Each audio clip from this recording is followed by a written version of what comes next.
Hello' everyone, স্বাগতম জনাইছোঁ সকলোকে। ৱেলকাম চবকে মোৰ চেনেলত। আজি JNVST চিৰিজ যিটো চলাই আছিলোঁ তাৰ পাটিগণিতৰ আমি নিয় নম্বৰ অৰ্থাৎ 10 নম্বৰ যিটো টপিক আমাৰ তালৈ আমি আগমন কৰিছোঁ। আজি বৰ্গমূল আৰু ঘনমূলৰ আমি ভূমিকাটো চাম, তাৰপিছত অনুশীলনীৰ প্ৰশ্ন, তাৰপিছত আমি পূৰ্বৱৰ্তী বৰ্ষৰ প্ৰশ্নসমূহ চাম এইখন টপিকত। ঠিক আছে, আজিৰ ভিডিঅ'ত কেৱল ভূমিকা চাম। বৰ্গমূল আৰু ঘনমূল কাক বোলে, কেনেকুৱা কি ধৰে কৰিব লাগে এইবোৰ আমি চাম। ঠিক আছে, তো আহা আমি আৰম্ভ কৰোঁ। বৰ্গমূল আৰু ঘনমূল। আচ্ছা, বৰ্গমূল বুলি কি বুজাই চোৱা। বৰ্গমূল সংখ্যা এটাক সেই সংখ্যাটোৰে, আচ্ছা এইবোৰ যিবোৰ পঢ়াই আছোঁ এইবোৰ তোমাৰ নৱোদয় বাছনি পৰীক্ষাৰ কিতাপ থাকে, বাছনি পৰীক্ষাৰ এণ্ট্ৰেন্সৰ যিবোৰ কিতাপ থাকে তাৰ পৰা মই উঠাই লৈছোঁ। সংখ্যা এটাক সেই সংখ্যাটোৰে পূৰণ কৰি পোৱা পূৰণ ফলক সংখ্যাটোৰ বৰ্গ বুলি কোৱা হয়। বৰ্গ কাক বোলে, সংখ্যা এটা সেই সংখ্যাৰে পূৰণ কৰি যিটো তুমি সংখ্যা পাবা, ছাপ'জ 2 সেই সংখ্যাটোৰে পূৰণ, মানে 2 × 2 4 হ'ব, মানে সংখ্যাটোৰ বৰ্গ বুলি কোৱা হয়। মানে 2ৰ বৰ্গ হ'ব কি 4। আচ্ছা, আৰু সংখ্যাটোক উক্ত পূৰণ ফলৰ বৰ্গমূল বুলি কোৱা হয়। এবাৰ আমি 2 পূৰণ 2 কৰিছোঁ, 4 পাইছোঁ। তেনেহ'লে 2ৰ বৰ্গ হ'ব 4 আৰু 4ৰ বৰ্গমূল হ'ব 2। বুজি পালা? উদাহৰণ দিছে কি 4 × 4 = 16। ঠিক আছে, তেনেহ'লে 4ৰ বৰ্গ হ'ল 16, যেনেকুৱা আমি 2 × 2 4 কৰিলোঁ, এনেকুৱা 4 × 4 16। তেনেহ'লে 4ৰ বৰ্গ হ'ব 16 16, আৰু 16ৰ বৰ্গমূল হ'ব 4। বুজি পালা? এইটো সংখ্যা এটাৰ আগত স্থাপন কৰা ৰুট যিটো চিহ্ন দ্বাৰা এটা সংখ্যাৰ বৰ্গমূল সূচোৱা হয়। এই চিহ্নটো দিলে আমি ইংৰাজীত ৰুট বুলি কওঁ, এইটো কি বৰ্গমূল বুলি সূচোৱা হয়। ছাপ'জ তুমি 9ৰ ওপৰত এইটো যদি দিয়া, সেইটোৰ এনচাৰ 3 হ'ব। গতিকে √16 মানে 16ৰ বৰ্গমূল অৰ্থাৎ 4 সূচাইছে ইয়াতে। পূৰ্ণবৰ্গ এতিয়া কি? বৰ্গমূল কি এইটোতো বুজি পালা। পূৰ্ণবৰ্গ কি? যি সংখ্যাৰ বৰ্গমূল পূৰ্ণ সংখ্যা বা ভগ্নাংশত সঠিকভাৱে প্ৰকাশ কৰিব পাৰি তাক পূৰ্ণবৰ্গ বুলি কোৱা হৈছে। আচ্ছা, বৰ্গ আৰু বৰ্গমূলটো কি আমি চাই লওঁ এবাৰ। বৰ্গ আৰু কি বৰ্গমূল। বৰ্গমূল যেতিয়া তুমি পূৰণ কৰিবা দুটা, 4 × 4 মানে সেই সংখ্যাটো পূৰণ কৰিলে 4 × 4 16 হ'ব, সেইটো বৰ্গ হৈ যাব। আৰু যদি তুমি কি কৰা ৰুট কৰা, তেনেহ'লে বৰ্গমূল আহি যাব। বুজি পালা? পূৰ্ণবৰ্গ কি? সঠিক পূৰ্ণ সংখ্যা বা ভগ্নাংশত সঠিকভাৱে আমি কি কৰিব লাগিব, প্ৰকাশ কৰিব পাৰি তাক আমি পূৰ্ণবৰ্গ বুলি কওঁ। ঠিক আছে, তেনেহ'লে যদি তুমি √3 কৰা, এইটো দশমিকত আহিব, দীঘল হৈ যাব। কিন্তু √4 যদি কৰা তুমি, এইটো 2 আহি যাব। তো এই ঠিক একেদৰে √9 কৰিলে 3 আহি যাব। এইটো কি হ'ব, পূৰ্ণ বৰ্গমূল হ'ব। আৰু যদি তুমি 4 স্কুৱাৰ মাৰা 16 আহি যাব, বা 5 স্কুৱাৰ কৰিলে 25 আহি যাব। এইবোৰ কি হয়, পূৰ্ণ বৰ্গ হয়। কিন্তু তুমি যদি 5.2 কৰা, স্কুৱাৰ কৰিলে দশমিকত আহি যাব। ঠিক সেইটো কৈছোঁ, মানে কিহত পূৰ্ণ সংখ্যাত বা ভগ্নাংশত বহাব লাগে। ভগ্নাংশত কিয় কৈছে, 1/2 যদি তুমি স্কুৱাৰ কৰা কি হ'ব, 1/4 হ'ব। এইটো তোমাৰ কি পূৰ্ণবৰ্গই আমি ধৰিব পাৰোঁ। এতিয়া আহি যোৱা কি, তলৰ তালিকাখনে 1ৰ পৰা 30 লৈ আটাইবোৰ প্ৰাকৃতিক সংখ্যাৰ বৰ্গফল দেখুৱাইছে। 1ৰ পৰা 30 লৈকে কি আটাইবোৰ প্ৰাকৃতিক সংখ্যাৰ কি বৰ্গফল দেখুৱাইছে। ইয়াতে 30 লৈকে দিয়া আছে, 1ৰ পৰা 30 লৈকে দিয়া আছে। এইবোৰ ইম্পৰ্টেণ্ট হয়, কৰিলে তোমাৰ কি কেলকুলেশ্যন বহুত ফাষ্ট হ'ব, বহুত সোনকালে তুমি কৰিব পাৰিবা। আৰু এনেকুৱা নহয় যে তুমি এতিয়া মুখস্থ কৰিলা, নৱোদয় এণ্ট্ৰেন্সত আহিব, পিছত আৰু নালাগে, এনেকুৱা নহয়। তুমি এইটো লাইফ টাইম তোমাৰ এইটো কামত দিব। ঠিক আছে, মুখস্থ কৰিলে কোনো লছ নাই। মানে কমচে কম তুমি ইয়াৰ পৰা 20 লৈকে কৰিবা। যদি 30 লৈকে নোৱাৰা, 30 লৈকে নোৱাৰা, তুমি 20 লৈকে কৰিবা। ঠিক আছে, ইয়াতে যেনেকুৱা 1 পূৰ্ণ সংখ্যা 1 কি এইটো বৰ্গ 2 ৰ বৰ্গ 4 3 ৰ বৰ্গ 9 4 বৰ্গ 16 8 বৰ্গ 64 এনেকুৱা 12 বৰ্গ 144 এইটো হল কি তোমাৰ বৰ্গ আৰু এইটো হল কি বৰ্গ মূল হয় ঠিক আছে এতিয়া সদায় মনত ৰাখিবা সদায় মনত ৰাখিবলৈ কি কৈছে 2 3 7 আৰু 8 এই চাৰিটা শেষ হোৱা যিকোনো অখণ্ড বা দশমিক সংখ্যাই পূৰ্ণ বৰ্গ সংখ্যা নহয় যিকোনো সংখ্যাৰ এনেকুৱা যদি তুমি শেষত পোৱা এককৰ স্থানত পোৱা সেই সংখ্যাটো কেতিয়াও কি নহব পূৰ্ণ বৰ্গ নহব বুজি পালা পূৰ্ণ বৰ্গ এতিয়া চোৱা ইফালে গটিকেইটা তোমাৰ বৰ্গ হয় এটা তো তোমাৰ 2 3 7 আৰু 8 এটা 2 3 7 আৰু 8 এটা তো নাই বুজি পালা চাৰিটা এটা তো নাই মানে আমাৰ পূৰ্ণ বৰ্গত কেতিয়াও 2 3 7 8 নাহিব যদি আহে এটো পূৰ্ণ বৰ্গ নহব সিম্পল যদি পূৰ্ণ সংখ্যা এটাক মৌলিক উৎপাদকৰ জোৰ হিচাপে সহজে সংগবদ্ধ কৰিব পাৰি তেন্তে নিৰক্ষণৰ দ্বাৰা ইয়াৰ বৰ্গমূল পাব পাৰি যদি তুমি এটা সংখ্যা আছে সেই সংখ্যাত কি মৌলিক উৎপাদক জোৰ হিচাপে তুমি লব পাৰা নিৰক্ষণৰ অলপৰ সময়ৰ মাজতে তুমি ইয়াৰ বৰ্গমূলটো উলাই দিব পাৰা যদি তুমি এটা সংখ্যাৰ কি মৌলিক উৎপাদক সমূহ তুমি উলাই দিয়া যদি জোৰ হিচাপে তুমি লোৱা 2 স্কয়াৰ মানে দুটা 2 আছে আৰু দুটা আৰু দুটা আৰু দুটা আৰু দুটা 5 জোৰ হিচাপে যদি তুমি উলাব পাৰা তুমি কি কৰিবা এটা এটা কৈ তাৰ পৰা লবা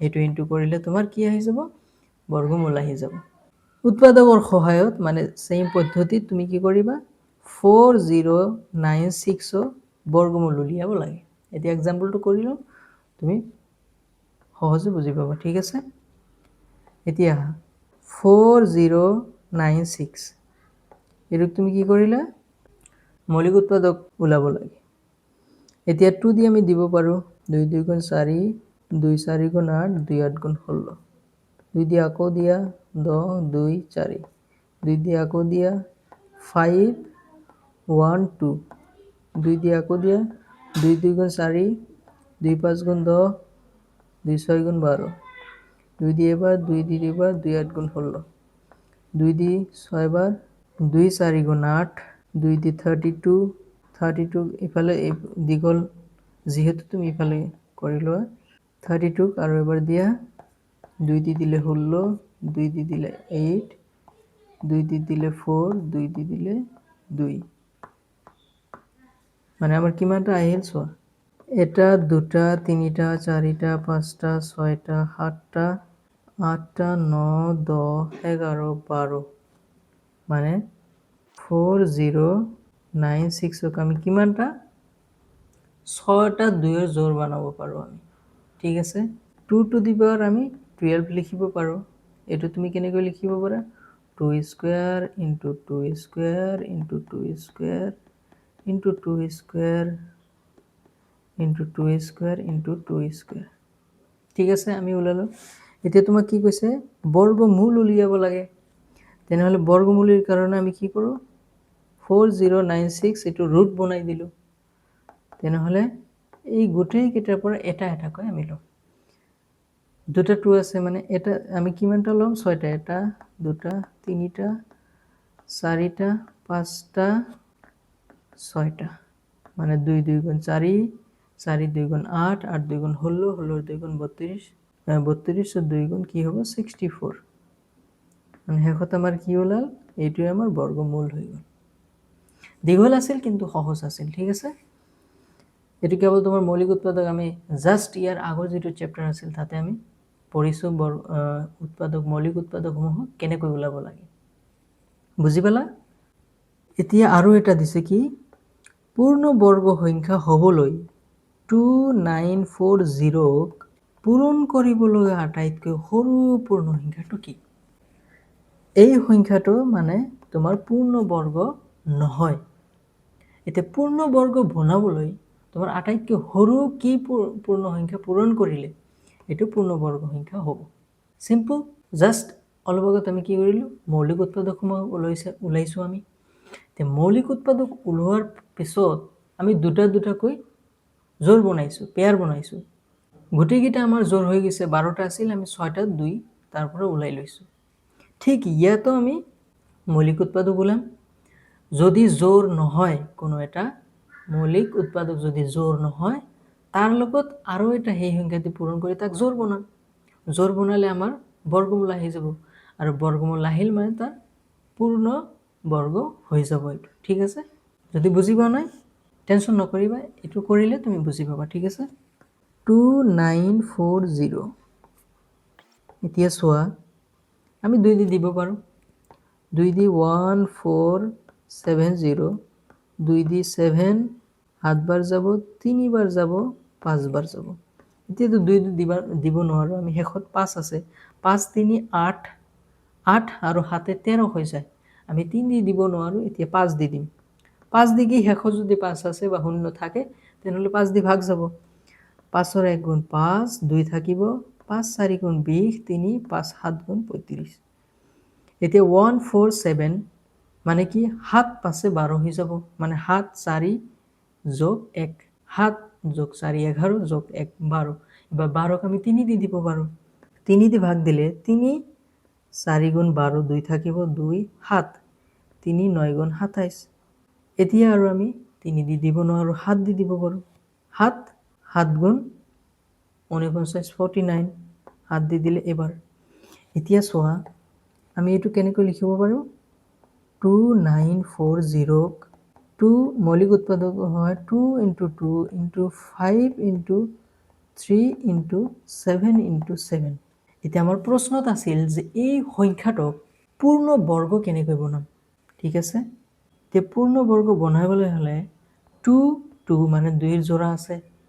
7 × 7 হাতৰো জোৰ আছে পেয়াৰ আছে এবাৰ আমাৰ বাকি থাকিল 5 আৰু 3 এই দুয়োটা মানে সেম উৎপাদক আৰু নাই তেনেহ'লে সিম্পলি কি কৰিম 5 × 3 কৰি দিম ইকুৱেল টু কিমান হ'ব 5 3 গুণ 15 মানে আমি 2940 এইটো সংখ্যা দি মানে 15 দি যদি আমি পূৰণ কৰোঁ আমাৰ পূৰ্ণবৰ্গ আহি যাব বুজি পালা বস্তুটো তোমাক যিকোনো নাম্বাৰ যদি দিয়ে যে এইটো পূৰ্ণবৰ্গ সংখ্যা হয় না নহয় এবাৰ পৰীক্ষা কৰিব দিব পাৰে এনেকৈ ওলাব পাৰিবা যদি এনেকুৱা জোৰ নাথাকে তেনেহ'লে এইটো পূৰ্ণবৰ্গ সংখ্যা নহয় আৰু যদি তোমাক পূৰ্ণবৰ্গ সংখ্যা বনাব কয় তেনেহ'লে যি উৎপাদক কেইটাৰ জোৰ নাই তাৰ লগত জোৰ বনাবলৈ সেই উৎপাদক দি পূৰণ কৰিবা তেনেহ'লে আমি ইয়াত পালোঁ কি 15 দি যদি আমি পূৰণ কৰোঁ কাক 2940 তেনেহ'লে আমি পূৰ্ণবৰ্গ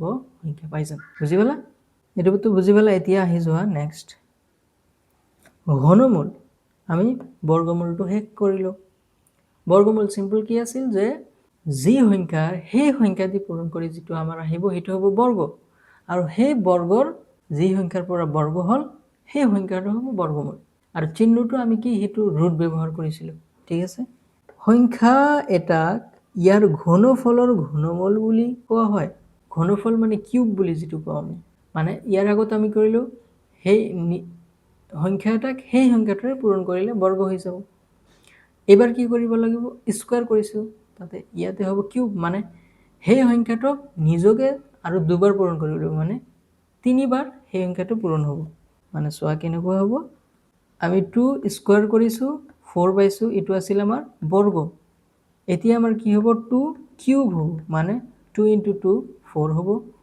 4 × 2 কি হৈ যাব 8 হ'ব মানে আমাৰ 2 কি হ'ব বৰ্গ যেটো হ'ব 8 হ'ব আৰু এইটোক যেতিয়া তুমি বৰ্গমূল কৰিবা এটো হলে ৰুট হ'ব যদি এটো সৰুকে 3 দি দিয়া এটো আমাৰ 2 লিখিব লাগিব বুজি পালা এতিয়া চোৱা উদাহৰণ কি দিছে 64 ৰ ঘনমূল হৈছে 4 64 ৰ কিউব ৰুট ইংৰাজীত কয় কিউব ৰুট ৰুট মানে এইটো ওপৰত কিউব মানে 3 গুণ যেটো সৰু হ'ব বুজি পালা 3 গুণ মানে এনেকুৱা লিখিলে আমাৰ এটো কিউব ৰুট হৈ যায় 64 ৰ ঘনমূল হৈছে 4 সংখ্যা এটাৰ আগত স্থাপন কৰা কিউব ৰুট চিহ্নৰ দ্বাৰা ঘনমূল সূচোৱা হয় গতিকে ৰুট কিউব 64 কিউব 64 ৰ ঘনমূল সূচাইছে অৰ্থাৎ 4 পূৰ্ণ ঘন যি সংখ্যাৰ ঘনমূল পূৰ্ণ সংখ্যা বা ভগ্নাংশতে সঠিকভাৱে প্ৰকাশ কৰিব পাৰি,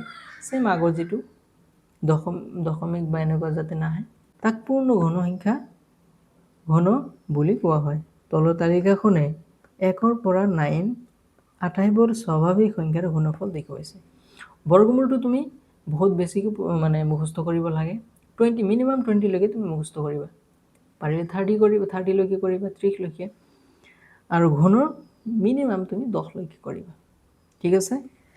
1 into 1 into 1 তোমাৰ 1 হৈ যাব। 2 into 2 into 2 8 হৈ যাব। 3 into 3 9 9 into 3 27। ঠিক একেদৰে 4 into 4 16 16 into 4 64। 5 into 5 25 into 5 হলে 125 হৈ যায়। ঠিক একেদৰে 9টোৰ তোমাৰ 729 আৰু 10ৰ কি হৈ যাব 1000 হৈ যাব। শূন্যৰ লগত যিমানবাৰ পূৰণ কৰিবা শূন্য থকা 10 into 10 into 10 মানে 3টা শূন্য তোমাৰ 1000 হৈ যাব, 1000 হৈ যাব। যদিহে সংখ্যা এটা পূৰ্ণ বৰ্গ হলে ইয়াক মৌলিক উৎপাদকত সহজে সংঘবদ্ধ কৰিব পাৰি, তেন্তে ইয়াৰ ঘনমূল নিৰীক্ষণৰ দ্বাৰা পাব পাৰি।